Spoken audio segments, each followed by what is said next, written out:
ಇಲ್ಲಿ ಪಾಸಾಗೋಂಥ ಎಲ್ಲ ವಿದ್ಯಾರ್ಥಿಗಳು ಯುವಕರು ಎಲ್ಲ ಇಲ್ಲಿ ಬಿಟ್ಬಿಟ್ಟು ಎಲ್ಲ ಮುಂಬೈಗೆ, ಸೌದಿಗೆ, ಬೆಂಗಳೂರಿಗೆ ಹೋಗ್ತಾ ಇದ್ದಾರೆ.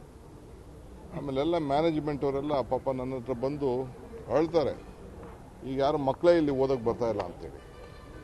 ಅಂದರೆ ಇಲ್ಲಿ ಭಾಳ ಶಾಂತಿ ಎಲ್ಲ ಕದಲ ಆಗ್ತಾ ಇದೆ.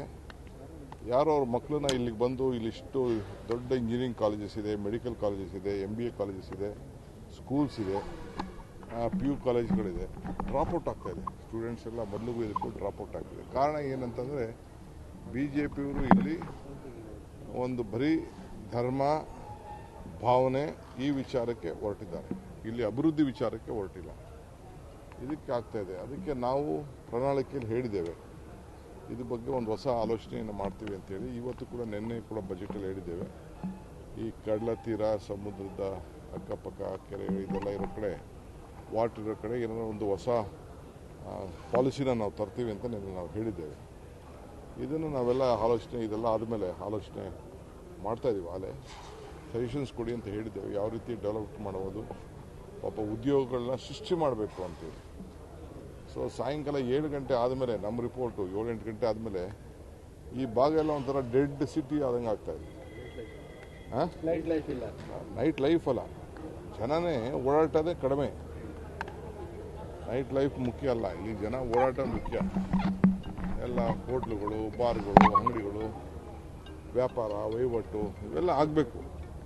ಅವೆಲ್ಲ ಸರ್ಕ್ಯುಲೇಷನ್ ಆದ್ರೇ ಜನಕ್ಕೂ ಉದ್ಯೋಗ ಸಿಗೋವಂಥದ್ದು, ಮಾಡೋಂಥದ್ದು. ಮನೆ ಕೂತ್ಕೊಂಡ್ರೇನು, ಈಗ ನೋಡಿ ಬರೀ ಎಲ್ಲ ದೇವಸ್ಥಾನಗಳಲ್ಲಿ ಭಕ್ತಿಯಿಂದ ಇರ್ತಾರೆ, ಅಷ್ಟೇ ಭಕ್ತಿ ವ್ಯಾಪಾರ ವಹಿವಾಟಿಗೂ ನಡಿಬೇಕಲ್ಲ. ಅದೆಲ್ಲ ನಾವು ಆಲೋಚನೆ ಮಾಡ್ತಾಯಿದ್ದೀವಿ. ಬ್ಯಾಂಕ್ಗಳೆಲ್ಲ ಬೇರೆ ಹೋಗ್ತಾ ಇದೆ, ಮರ್ಜ್ಗಳಾಗ್ತಾಯಿದೆ. ಈ ಬ್ಯಾಂಕ್ ಸ್ವಾಭಿಮಾನಗಳೆಲ್ಲ ಹೋಗ್ತಾ ಇದೆ. ಕಾರ್ಪೊರೇಷನ್ ಹೋಯ್ತು, ವಿಜಯ ಬ್ಯಾಂಕ್ ಹೋಯ್ತು, ಬೇರೆ ಬೇರೆ ಬ್ಯಾಂಕ್ಸ್ ಎಲ್ಲ ಹೋಗ್ತಾ ಇದೆ. ಸರ್, ಈಗ ಈ ಜರೋಸಾ ಶಾಲೆದು ವಿವಾದ ಗೊತ್ತಿದೆ. ಅದರಲ್ಲಿ ಈಗ ಇಬ್ಬರು ಶಾಸಕರ ಮೇಲೆ ಈಗ ಪ್ರಕರಣದಾಗ FIR ಆಗಿದೆ. ಮತ್ತು BJPಯವರು ಅದನ್ನು FIR ವಾಪಸ್ ತಗೊಳ್ಳದೇ ಇದ್ದರೆ ನಾವು ಹೋರಾಟ ಮಾಡ್ತೀವಿ, ಪ್ರತಿಭಟನೆ ಶುರು ಅವ್ರು ಮಾಡ್ತಾ ಇರಲಿ. ಕಾನೂನು ಏನಿದೆ, ಕಾನೂನು ಪ್ರಕಾರ ಕೈಗೊಳ್ತಾರೆ. ಯಾರು ತಪ್ಪಿದೆಯೋ ಯಾರು ತಪ್ಪಿಲ್ಲೋ ಅದೆಲ್ಲ ಪೊಲೀಸವ್ರು ಹೇಳ್ತಾರೆ. ನಾನು ಪೊಲೀಸ್ ಕೆಲಸ ಮಾಡೋಕ್ಕಾಗಲ್ಲ. ನಾನು I can't middle with their investigation. ಅವ್ರು ಏನು ಮಾಡ್ತಾರೋ ಮಾಡಿ. ಮತ್ತು ದಕ್ಷಿಣ ಕನ್ನಡದ ತೆರಿಗೆ ದಕ್ಷಿಣ ಕನ್ನಡ ಜಿಲ್ಲೆಗೆ ಕೊಡಬೇಕಂತ ಹೇಳಿ ಮತ್ತೆ ಪೋಸ್ಟ್ ಆಗಿದೆ ವಿಧಾನಸೌಧ ತೆರಿಗೆ ಮುಸ್ಲಿಮರಿಗೆ ಹೋಗ್ತಾ ಇದೆ ಅಂತಲೂ ನಿನ್ನೆ ಹರೀಶ್ ಫಸ್ಟ್ ಅಲ್ಲೇ ಇಟ್ಕೊಂಡು. ಅಲ್ಲ ರೀ, ನಾವು ನಮ್ಮ ರಾಜ್ಯಕ್ಕೆ ಅನ್ಯಾಯ ಆಗ್ತಾ ಇದೆ ಅನ್ನುವಾಗ ಅವರು ಧ್ವನಿ ಎತ್ತಿಲ್ಲ. ದಕ್ಷಿಣ ಕನ್ನಡ ಗೆಲ್ಲಿದೆ, ಎಲ್ಲಿ ಮುಸ್ಲಿಮ್ಸ್ ಗೆಲ್ಲಿ ಕೊಟ್ಟಿದ್ದೀವಿ? 3,71,000 ಕೋಟಿಲಿ 3,000 ಕೋಟಿ ಕೊಟ್ಟಿದ್ದೀವಪ್ಪ. ಶಾಲೆಗಳಿಗೆ ಮತ್ತೊಂದಕ್ಕೆ ಅಭಿವೃದ್ಧಿಗೋಸ್ಕರ ಕೊಟ್ಟಿದ್ದೀವಿ. ಏನು ತಪ್ಪ? 1% ಕೊಡಬಾರ್ದಾ? ಅಲ್ಲ, ಸುಮ್ಮನೆ ಪಾಪ ಅವರು ರಾಜಕಾರಣ ಮಾಡಬೇಕು, ಮಾಡ್ತಾ ಇದ್ದಾರೆ.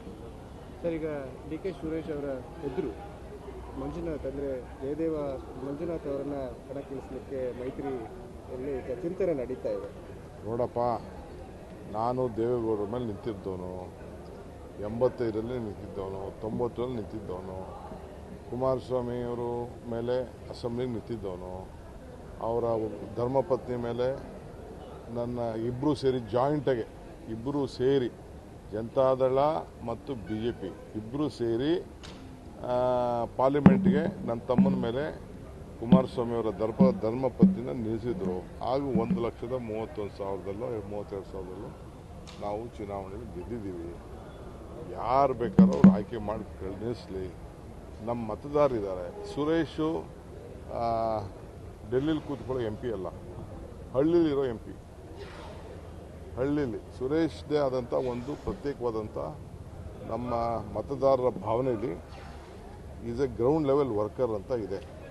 ಬೇರೆಯವರು MP ಗಳಾಗಿದ್ದರು ನಮ್ಮ ಕ್ಷೇತ್ರದಿಂದ, ಗೌಡರು ಆಗಿದ್ದರು, ಕುಮಾರಸ್ವಾಮಿನೂ ಆಗಿದ್ದರು, ಬೇಕಾದಷ್ಟು ಜನ ಆಗಿದ್ದರು. MP ಗೂ ಆ MP ಗೂ ಈ MP ಗೂ ಏನು ವ್ಯತ್ಯಾಸ ಅನ್ನೋದನ್ನು ನೋಡಿದ್ದಾರೆ. ಪ್ರತಿ ಹಳ್ಳಿ, ಪ್ರತಿ ಪಂಚಾಯಿತಿ, ಪ್ರತಿ ರಸ್ತೆ, ಪ್ರತಿ ಚರಂಡಿ, ಪ್ರತಿ ಮನೆ, ಪ್ರತಿ ಕೆರೆ, ಇವತ್ತೇನಾದ್ರು ಕೆರೆಗಳಲ್ಲಿ ನೀರು ಅಂತರ್ಜಲ ಹೆಚ್ಚಿಸಬೇಕಾಗಿದ್ರೆ, ಬಡವ್ರಿಗೆ ಮನೆ ಕೊಟ್ಟಿರ್ಬೇಕಾದ್ರೆ, ಬಡವ್ರಿಗೆ ಸೈಟ್ ಕೊಟ್ಟಿರ್ಬೇಕಾದ್ರೆ, ಇವತ್ತು ನರೇಗಾಲ್ ಅಷ್ಟೆಲ್ಲ ದುಡ್ಡು ನಮ್ಮ ಕಡೆ ಎಲ್ಲ ಬಂದಿರಬೇಕಾದ್ರೆ ಇಟ್ ಈಸ್ ಸುರೇಶ್ ಕಾಂಟ್ರಿಬ್ಯೂಷನ್.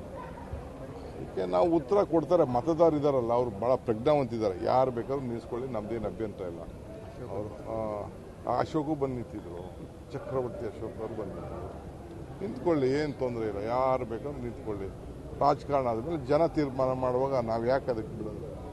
ನಾವು ಎಲ್ಲರಿಗೂ ಸ್ವಾಗತ ಮಾಡ್ತೀವಿ. ಕುಮಾರಸ್ವಾಮಿಯವರು ನಿಂತ್ಕೊಳ್ಳಿ, ಅದು ನಮಗೇನು ಬೇಜಾರಿಲ್ಲ. ಇಲ್ಲಿ ಅಭ್ಯರ್ಥಿ ಫೈನಲ್ ಮಾಡ್ತಾ ಇದ್ದಾರೆ. ಇವತ್ತು ಇಲ್ಲಿದೆ ದಕ್ಷಿಣ ಕನ್ನಡ ಜಿಲ್ಲೆಗೆ ಮಾತಾಡಿದ್ದೀವಿ, ಆಗಲೇ ಒಂದು 3-4 ಶಾರ್ಟ್ ಲಿಸ್ಟ್ ಮಾಡಿದ್ದೀವಿ. ಇನ್ನು ಅದು ಸರ್ವೆ ಟೀಮ್ ನಡೀತಾ ಇದೆ, ಇನ್ನೊಂದು ರೌಂಡ್ ಸರ್ವೆ ಮಾಡ್ತಾ ಇದ್ದೀವಿ, ನೋಡೋಣ.